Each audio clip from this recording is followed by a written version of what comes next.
All right, it is now officially 10:30. Good morning, everybody. We're going to get started with today's presentation. I have some very special guests on the line here with us.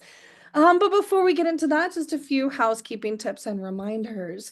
If you have questions, we adore them. Please type them in the Q&A or the chat box at any time during today's presentation. We will have time at the end to address them, but we'll try to get some as we're going through. We are recording, and links to view the PDF and video of today's presentation will be sent out tomorrow morning through Zoom. For everything else, visit our website at tristaterestorers.com/VCB for the complete archive. 10 lucky attendees today will receive a $5 Starbucks card. Stay to the end and find out how. After the coffee break, please complete the post-event survey. Share some topics you'd like us to cover at our next one. We have a whole year planned for you, but we do love the feedback from everybody. We want to make sure we're presenting things that work for you and your businesses. If you like today's presentation, we highly encourage you to share a review on Facebook, Google, or Angie. And stay to the end. One lucky attendee is going to walk away with a $50 Starbucks gift card. We want to make sure you're staying caffeinated in the new year and you are ready to rock and roll. So who we are a family-owned, locally operated, and established firm. Tri-State is an independent commercial and residential disaster recovery firm based here in the Washington, D.C. metropolitan area. We specialize in the mitigation, remediation, removal, cleanup, and restoration efforts of both large and small water, fire, mold, biohazard, lead, and odor-caused damages.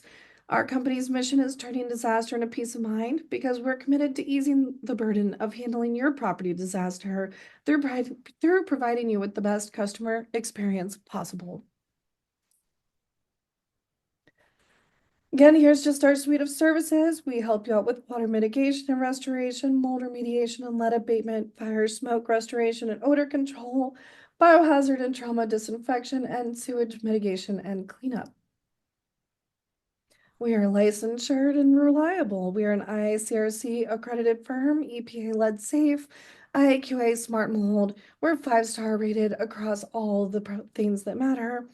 All of our employees are infectious disease control certified and water restoration technician trained, and we have a licensed asbestos inspector on staff. We also belong to all these wonderful organizations down here, and for the property managers on the call, we belong to AOBA, 2 chapters of CAI, and the Property Management Association. So let's get into it. What is pest control? Well, Google defines pest control as the process of managing and getting rid of pests that can harm people, property, and the environment. Pests can include insects, rodents, birds, reptiles, plants, and fungi. But today, we're going to hear from the experts at American Pest to learn all about pest control and see how these unwanted critters can affect your property. I would love to introduce Mr. Larry Edmonds today.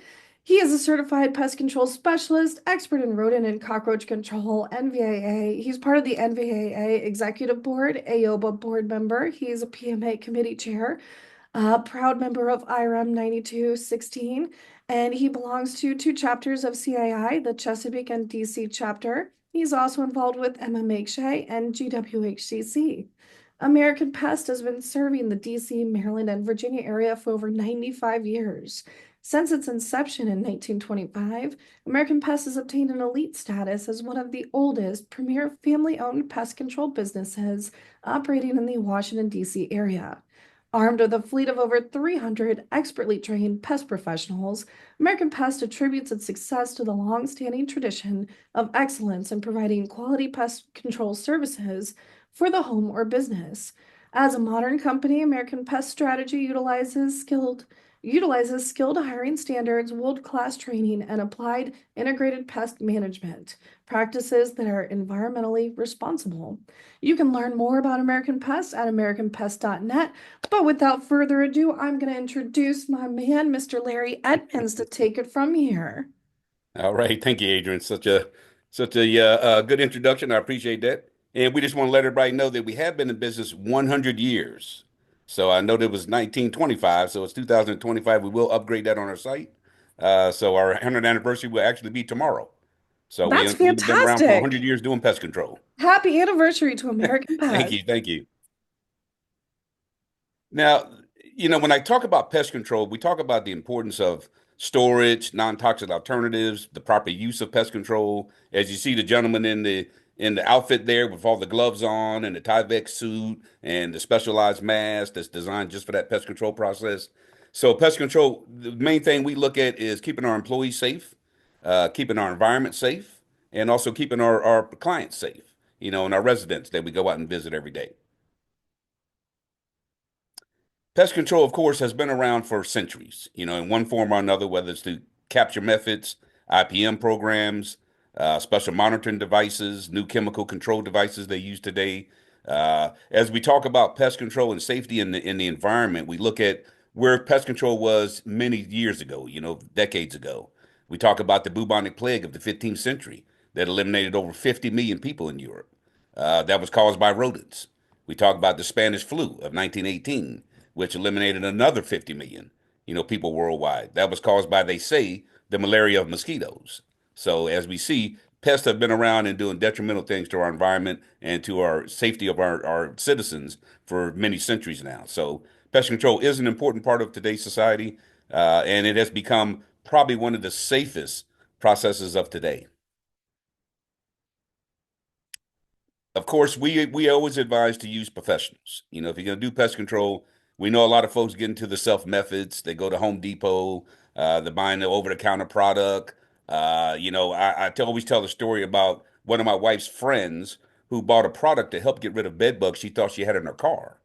Needless to say, she bought a product from Home Depot, bombed her car, not knowing that she shouldn't get back in that car for a serious amount of time. Went back in the vehicle, became sick, ended up being in an intensive care unit at the hospital because Oh, the product hadn't consumed itself inside the environment she was in, an enclosed area. We'd of course would have never told her to do that as a professional.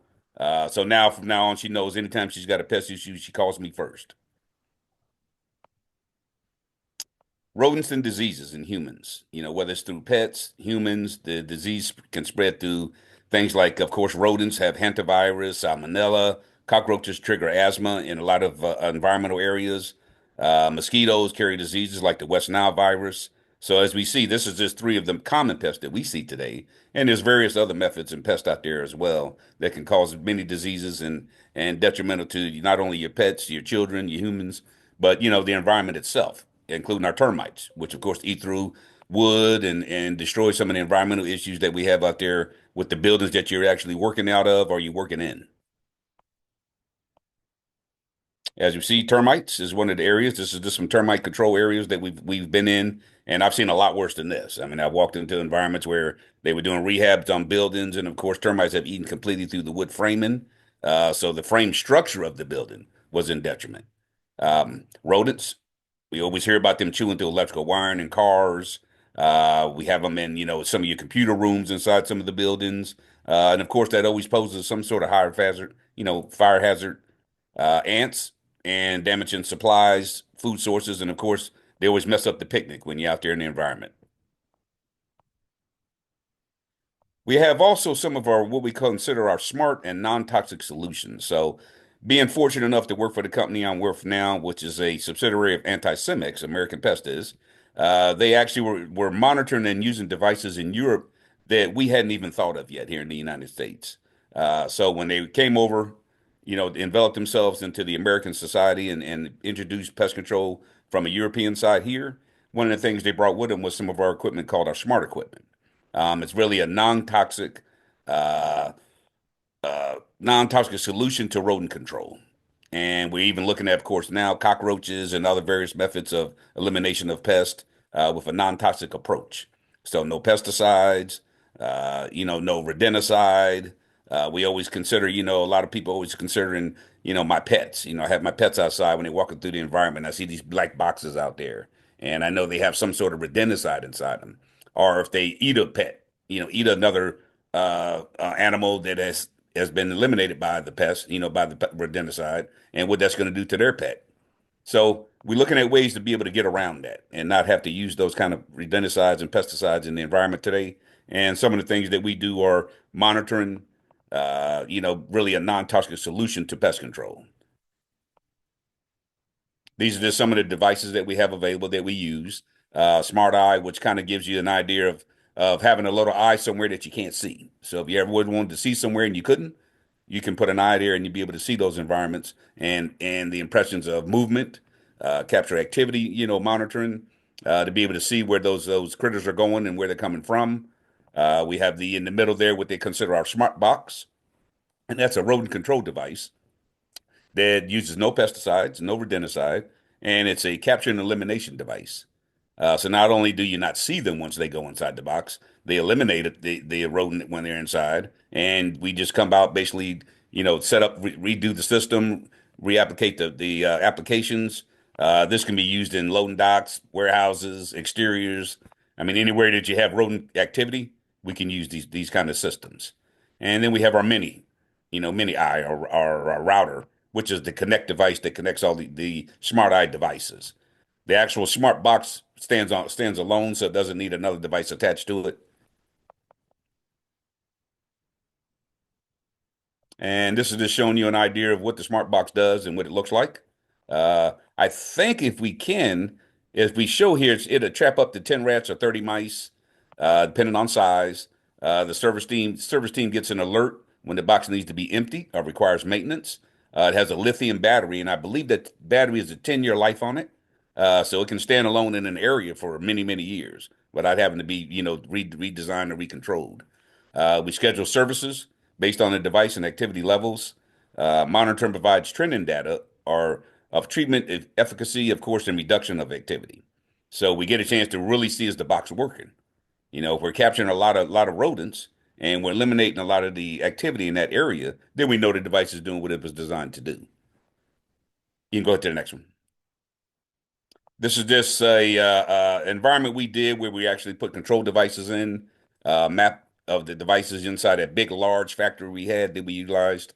Uh, I think we have reduced activity there well over 50% since the devices have been installed.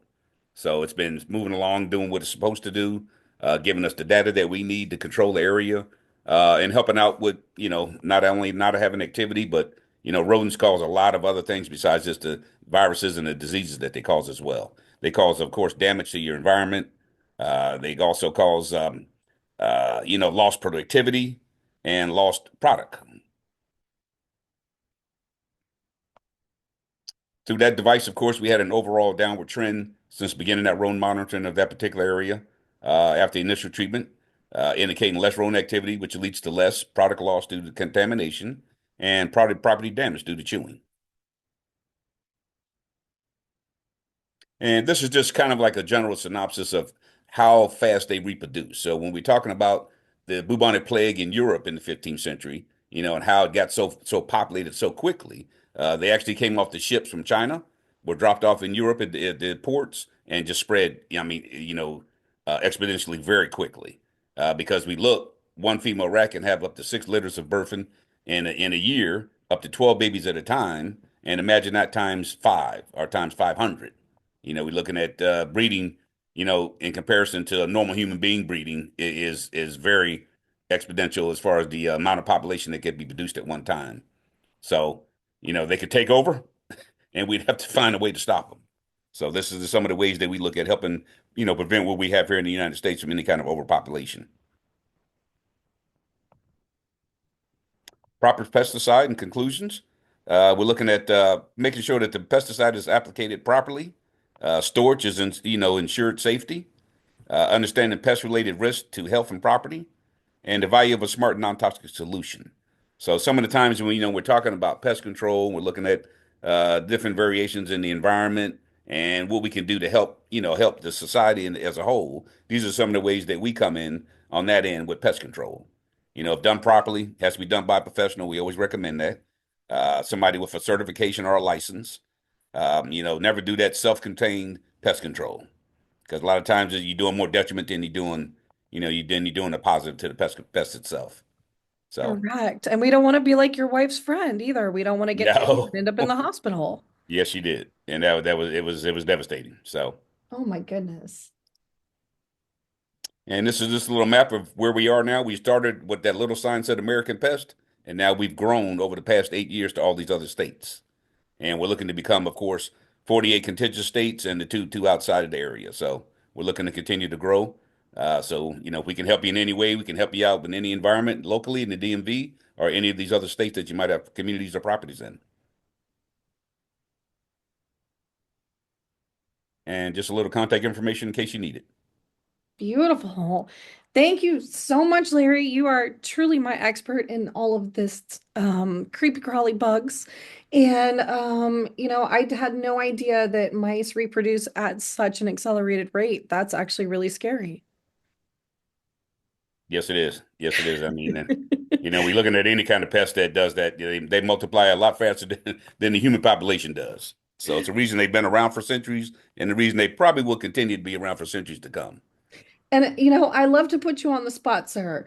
Do you have any statistics about other rodents and or bugs on, how they multiply quickly? If somebody's tackling, let's say, like a roach infestation, and they see only a handful, how long until their entire home is affected? That's a good question, Adrian, because normally if you're starting to see cockroaches in your environment on the exterior areas during the daytime, you can kind of realistically believe that inside those wall joints and the crack and crevice areas where they really live in the nocturnal society they believe they live in, that Mhm. it's full, because those are ones that are coming out probably trying to find food sources, Okay. and the ones inside are already there. So, by the time you see them, it's too late.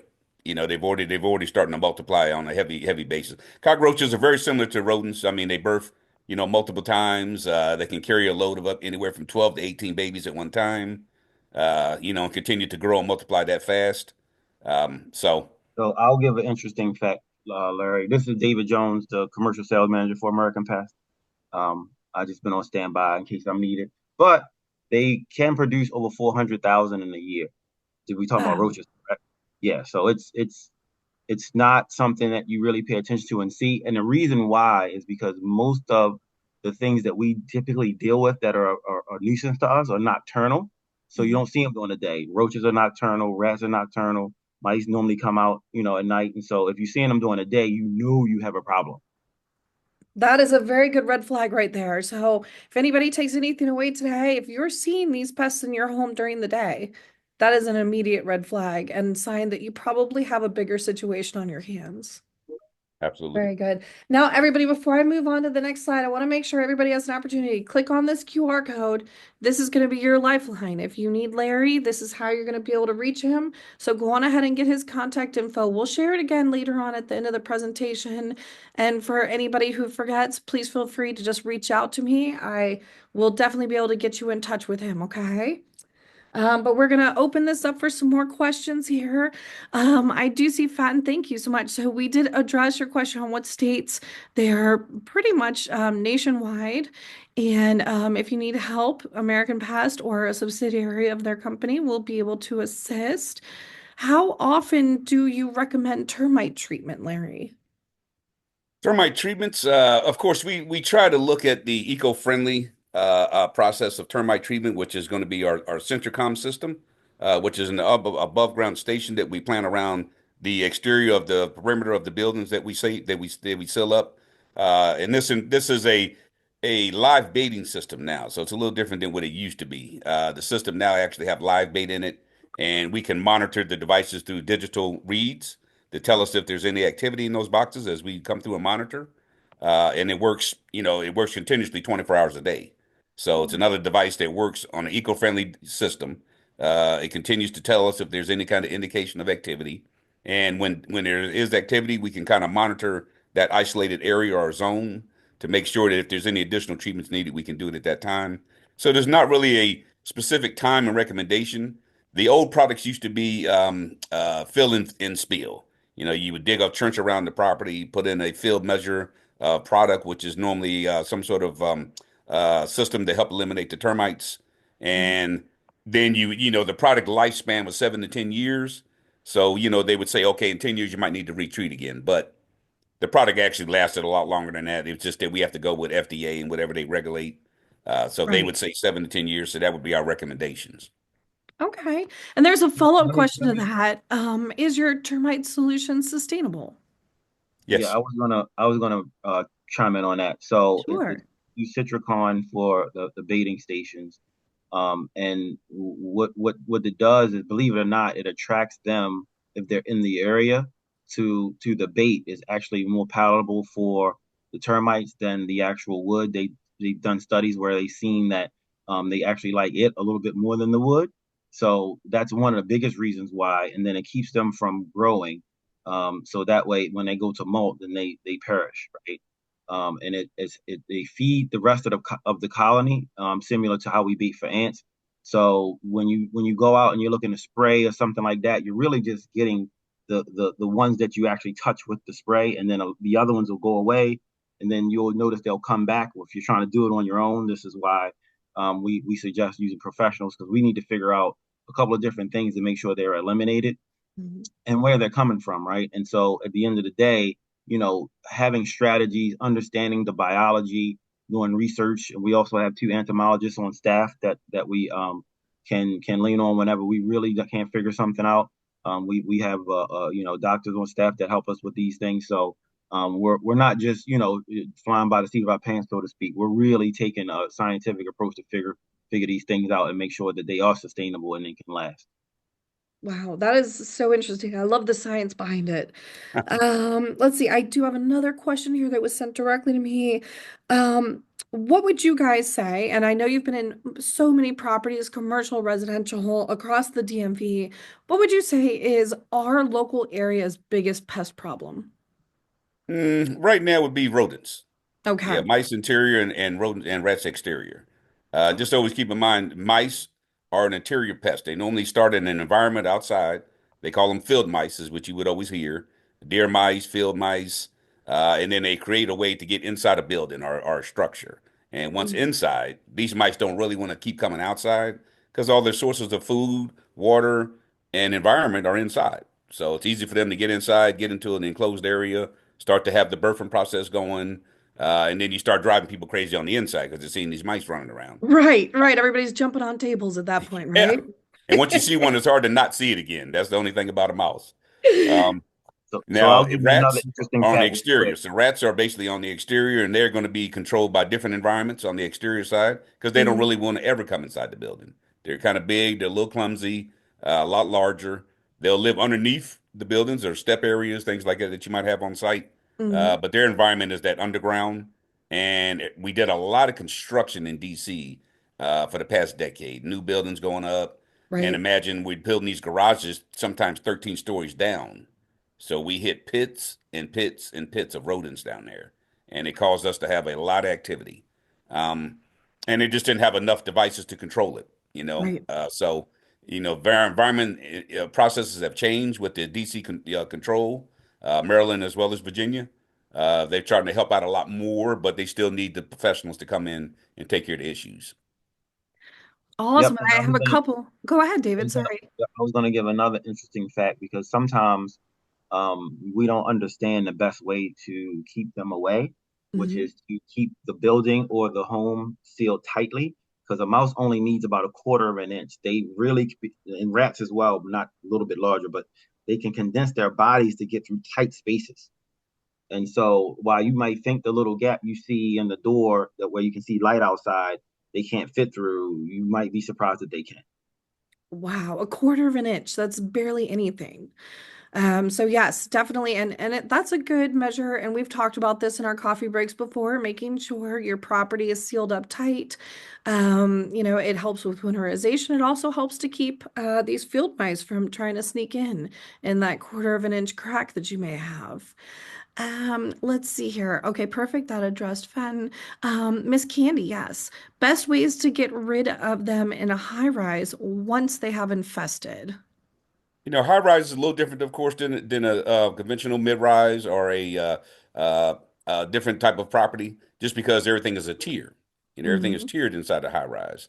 So high rises go from like apartment 101, 201, 301, 401, all the way to the top. Mice are always going to start at the bottom and work their way up. Some of the ways that we focus on when we go into an environment like that is first off sealing up the exterior. Let's get that tightened up before, so we can make sure what we're capturing and eliminating on the inside isn't being reproduced from the outside.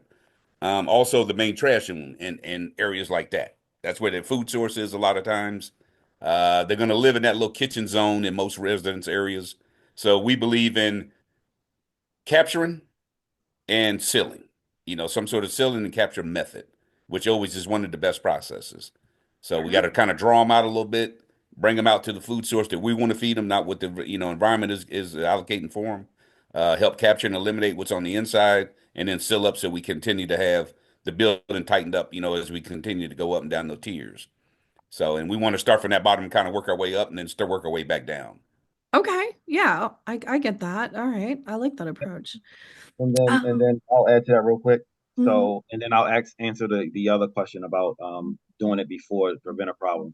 So, definitely. Thanks. so the other thing too is when you're looking at doing this, some buildings are lead buildings, meaning we can't use pesticides. That's one of the big reasons why the smart approach that we have is so viable. But that's also a really big way for us to be able to help eliminate or get rid of any issues.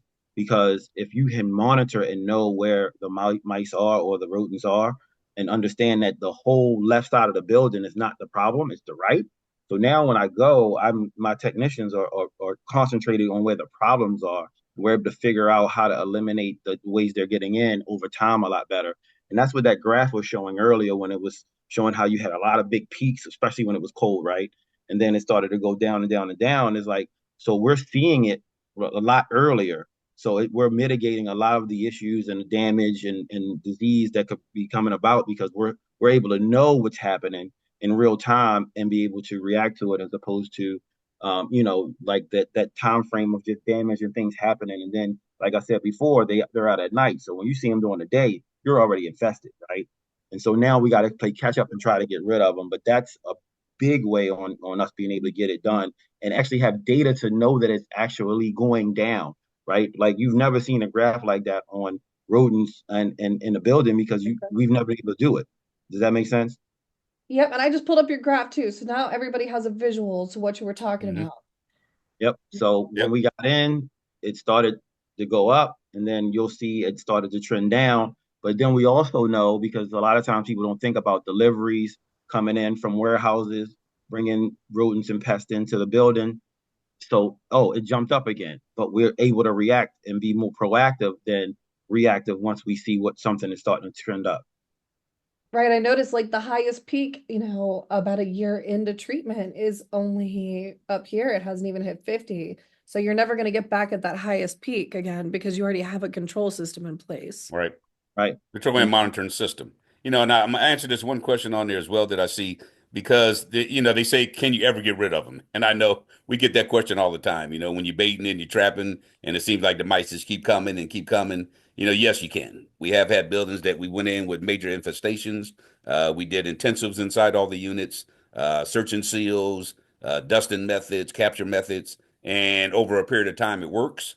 Our main recommendation for any kind of communicable property is to do what they call a rotation system, where we're able to kind of get proactive and it's not being, reactive.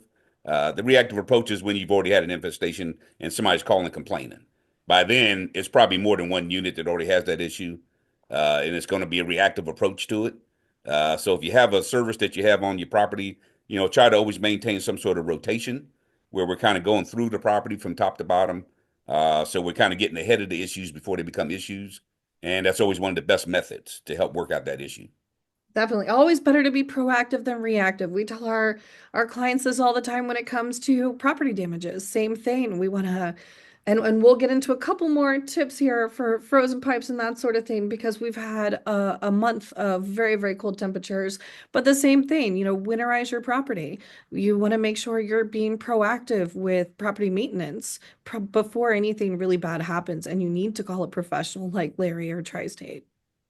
yep. And then the last question is if we can use it before they have a problem with rodents or anything like that. And the answer is yes. That's the best scenario because you really don't want to wait until you have a problem to do something about it.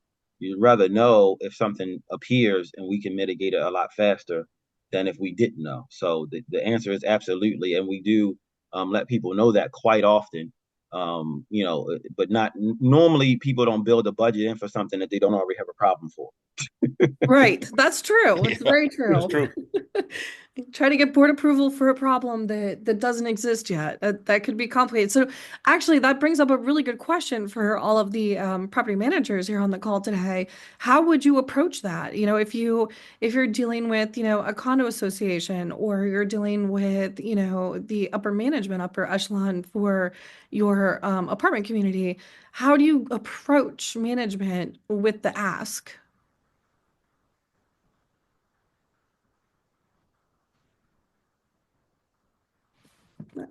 Did I crap out? I don't know. Oh, there we go. Sorry, I crapped out for a second. So how would you guys, talk to a property manager about approaching to get that budget for something like this? If it isn't currently a problem, what's the best way to get the money in the budget for that? You want to speak on that, Larry? Or you want me to take it? Well, yeah, I mean, some of the best methods we have, of course, is that we, as an organization and a company, we are willing to, of course, attend, organize meetings if you have these with the whether it be the owners or the residents themselves, to give them the best methods and processes and what they call best practices to Hmm. help eliminate pests in the long term. So we, anytime you need that assistance, we're willing to help because we're the professional. It's hard for Exactly. someone to go in and ask for something if they don't really know a lot about it. And really all they heard was what you told them. Because as we know, people are going to hear today 100% and they know what they're going to remember 25. So that's why we video and store most of the things that we do today so people can go back and look at it again. And we understand that, so what you're hearing today, you're going to remember about 25% of what I've said. But if you need additional long-term assistance with this, we're always there to help with that kind of thing as well. Um, and residents, we like to get in there and really get with the residents and let them know these are the best practices. If you're complaining about pests in your environment, and all you do is just call the manager and harass them all the time. Let's figure out a way that we're going to work together as a team because it's a team process, and without it, it's never going to be successful. And as well as management, we've sat in meetings with owners of companies, presidents and CEOs, where we're explaining to them where this is why we said our process might be a little more expensive now, but look at what you spent last year on the long term. Hmm. So if you start looking at that ROI and return on those investments in dollars, you'll see where the return comes from and the investment is made. Definitely. Exactly. Fantastic answer. So I'm going to give a little bit more context because what he said is perfect, but I'm going to give you a way to kind of quantify it with whoever you're talking to, especially if they're above you, which is cost versus price, right? And so the price that you have to pay to get some things that you need may be looking like it's outside of the budget or what they give you to spend. But if you explain it to them in overall cost, because what they're not accounting for is if you're having a problem or you get a problem, then you have to pay for the damages or losing customers or losing tenants or whatever that cause of that issue is. Now you're not always, or they're not always thinking about factoring that into the total cost of what not having the pest control set up to be able to mitigate these things a lot faster would be able to do for them, right? And so if you're not taking it to account that way and showing it how it actually is going to be an investment that helps their bottom line overall, then it's going to be harder for you to get the money. Does that make sense? Mhm. Definitely. Thank you, David. All right, guys. So just in the interest of time, please make sure everybody has Mr. Larry's info. He is a wealth of knowledge. And as he said, you're going to remember about 25% of what we discussed here today. Use him as your expert. If you have any additional questions after this, I highly encourage you to reach out to him. We're going to move on. Again, here's Larry's info. Thank you guys so very much. Hang out with me just in case any more questions pop up before we end, but we're going to get into the fun stuff here. I have one Absolutely. last PSA for everybody today. It's frozen pipe season, guys. We had some single digit temperatures in the last couple weeks, and I will show you we've had some tremendous disasters that our team has been helping to knock out here in the DC area. It's just super important. Keep your heat on. If you go out of town for a couple days, you're not saving money by turning your heat off. You're going to come home to something like this. unfortunately. So keep your heat on, winterize your plumbing if you have hose bibs for watering the lawns or for the property or your sprinkler systems. Make sure they have been properly winterized to avoid a catastrophe. We've got this poor woman had water literally raining from her ceiling. Water coming out of the ceiling here, in here. And as I always tell everybody, we want to prevent. We don't want to have to be reactive. We want to help save you money and time and make sure that you are safe in your home. So our recommendations, make sure you're inspecting your gutters, clean them out. If anybody has any ice dams from this, recent snowfall, make sure you're removing them safely to prevent additional damage when the thaw happens. Inspect your roof, look for signs of degradation, any areas of concern, have that checked out by a professional as soon as possible. Disconnect hoses and drain all water hoses, including nozzles and sprinklers, to help prevent breaks. And hire a licensed plumber to come out and perform an inspection of your property's plumbing system, repair any issues prior to the first frost is what we recommend, but we're already kind of in it at this point in time. Inspect your HVAC systems, make sure that your heat is functioning in all areas, especially non-occupied dwellings. We want to make sure that we have some temperature controls going on. My pro tip here is install a programmable thermostat like a Nest. This will ensure you're able to control your property's internal temperature even if you're not there. And another thing to note, if you have a frozen pipe burst and you did not have adequate heat, I see a lot of insurance professionals on this call here. You may be liable for that loss. Your insurance may not cover it because you could not prove that you did have adequate heating. So just some things to keep in mind. We want to make sure we're keeping everybody safe here during these colder months. In closing, if you suspect you have a property hazard or require assistance with water, fire, smoke, odor, lead, or biohazard damages, give us a call. We're available 24/7 to help with your disaster. And if you need assistance with pest control, call our friends at American Pest. David, Larry, I truly, truly appreciate you both for hanging out with me today. You guys are a wealth of information, and we'll have to do this again soon, gentlemen. Without further ado, we are going to get right into the prizes. Yes, help us plan for future coffee breaks. We want to know more topics for this year. This is us.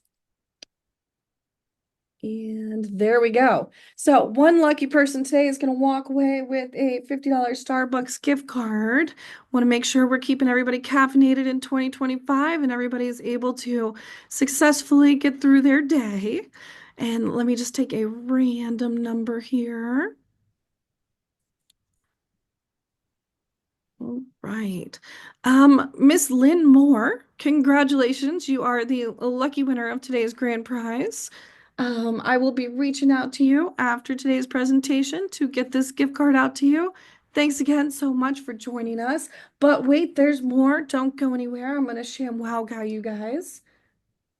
Let me know one thing that you learned in this presentation. The first 10 responses will get a $5 Starbucks gift card. And Larry and David, this one is for you. Now you can see all of the things that everybody Yeah, learned. let's see. Yeah, that's cool. This is my favorite part of the presentation. Love They the were part listening. They were listening. More than 25%. Oh, definitely, definitely. Oh yeah, Candy, that's a good point. Preventing is the key. Yep. We always want to be preventative, not reactive. Definitely, guys. Awesome. Good job, everyone. I'm so happy everybody learned something today. We have a lot of great things we can take back to use in our daily lives, and we'll all be a little bit safer tonight. Thank you, everybody. We will see you February 26th. Topic will be announced shortly. Larry, David, thank you for your time. You guys are amazing, and I truly appreciate you. Thank Yes, you, thank you Adrian. It for was a having us. pleasure. All Have a right, great year, everybody. everyone. Take care. Have a beautiful rest of your week. We will see you next month. Thank you so much.